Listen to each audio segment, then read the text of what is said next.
Yeah.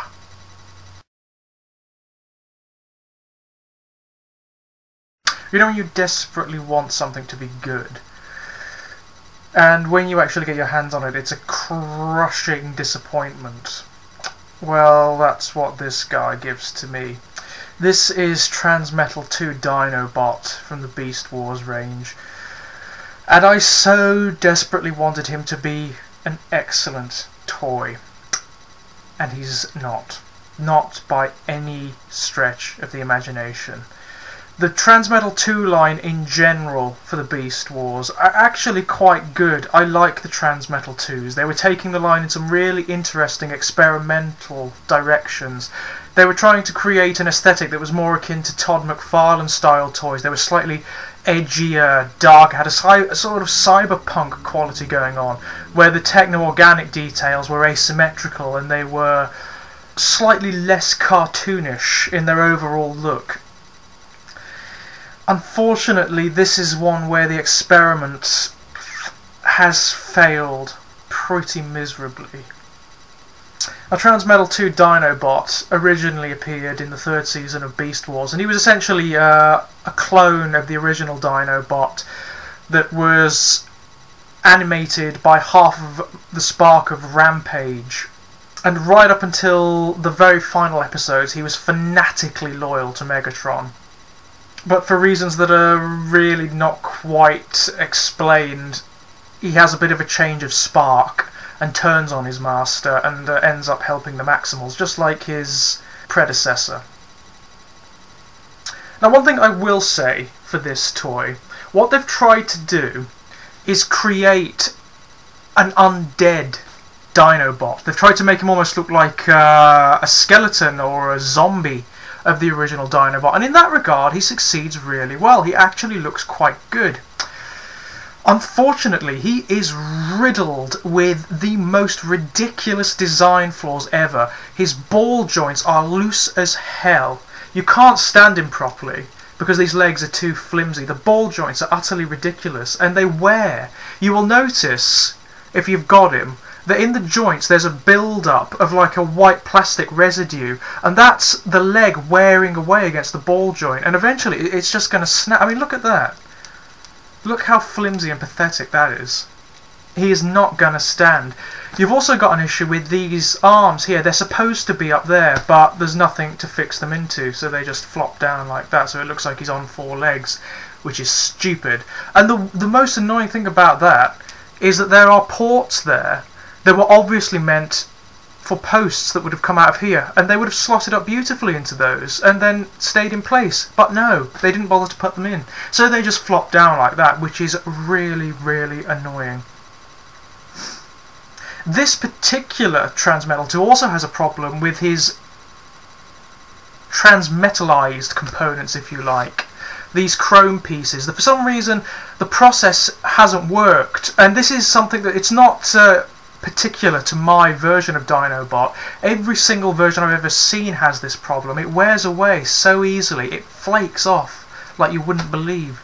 Very, very poor design work.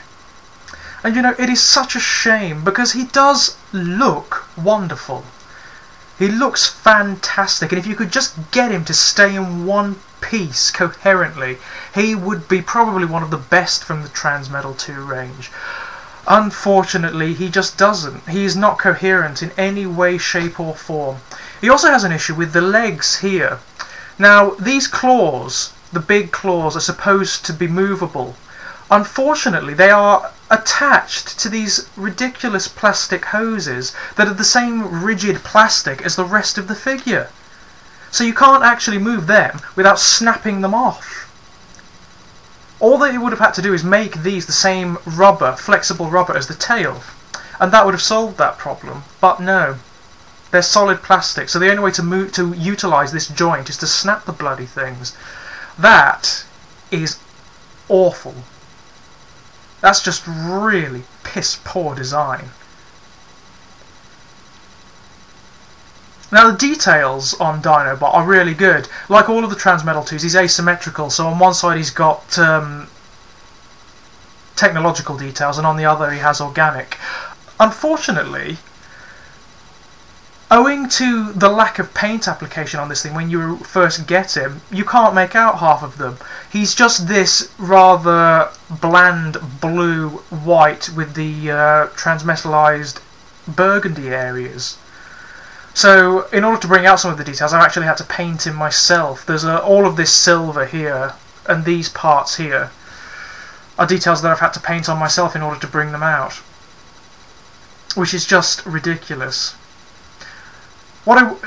He does have a gimmick in this mode. His tail has this little mechanism on it, and when you turn it around, he whips, and it's quite strong actually. You can actually knock over other figures with that, which is kind of cool, I suppose. But in order for that to really work properly, you need to get him to stand, and you can't get him to stand because his legs are too loose, so blah. He also has issues with his underside. If you look at his underside, just like the original Dinobot, which has the bloody robot legs coming up here, which is awful, you can just see bits.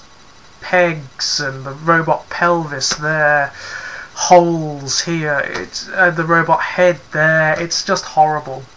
Really, really shoddy work. And it's such a shame because I love this character. I think, in fact, he was one of my absolute favourites from Beast Wars full stop, along with Rampage. And he's posable enough. He's got all the range of what you'd expect from a Beast Wars figure. Everything moves. It's just that the bits are so flimsy at the moment you move any part of him, another part comes out or falls off or whatever. Simply not good. Right then, onto his robot mode. One good thing I will say about this guy and all of the Transmetal 2s, no half-assed Transmetal vehicle thingy mode, thankfully.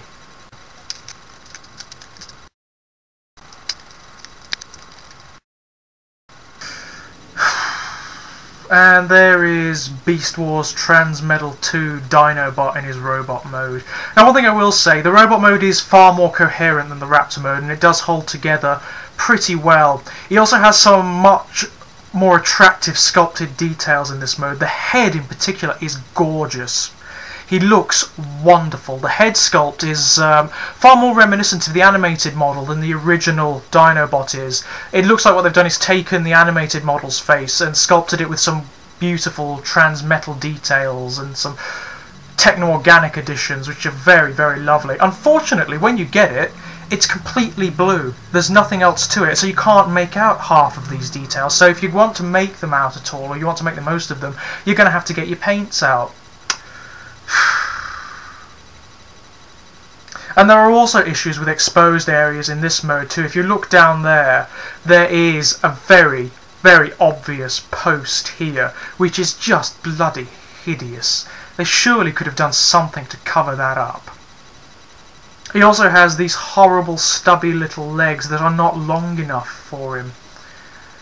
They're pretty disproportionate with the rest of the body, which is just not nice, and it's not something you expect from a toy from this era. Generation 1 I can perhaps understand that, but no, not from the latter days of Beast Wars, when there are so many others from this line that are so brilliant. No, I don't accept that at all. One thing I do like a lot in this mode are his hands. His hands are just these Freddy Krueger messes of blades. He looks like he is made to rip Maximals apart. He's just a butcher, and that is fantastic. I like that a lot. But unfortunately they still suffer with the same problem that they do in Dinosaur mode. They are attached to these bloody pipes, so you're going to have to break the toy in order to utilise them. Moronic, quite frankly. He's a disproportionate, flawed, poorly executed, poorly designed waste of plastic.